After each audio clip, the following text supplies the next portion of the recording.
నమస్కారం. ఎంఆర్ న్యూస్కి స్వాగతం. నేను మీ రవి. నెల్లూరు జిల్లా కావలి తెలుగుదేశం పార్టీ ప్రచారం జోరు మీద ఉంది. నెల్లూరు జిల్లా కావలిలో గత 3 రోజులుగా తెలుగుదేశం పార్టీ అభ్యర్థి కావ్య కృష్ణారెడ్డి జోరుగా ప్రచారం కొనసాగిస్తున్నారు.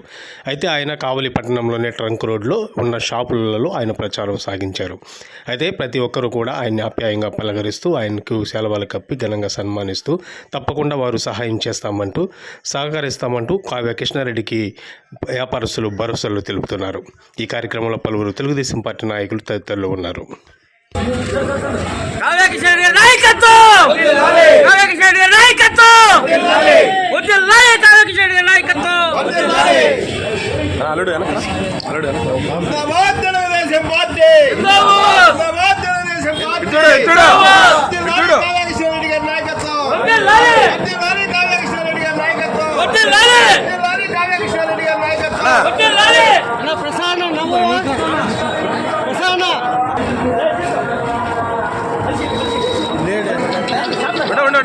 ఉండ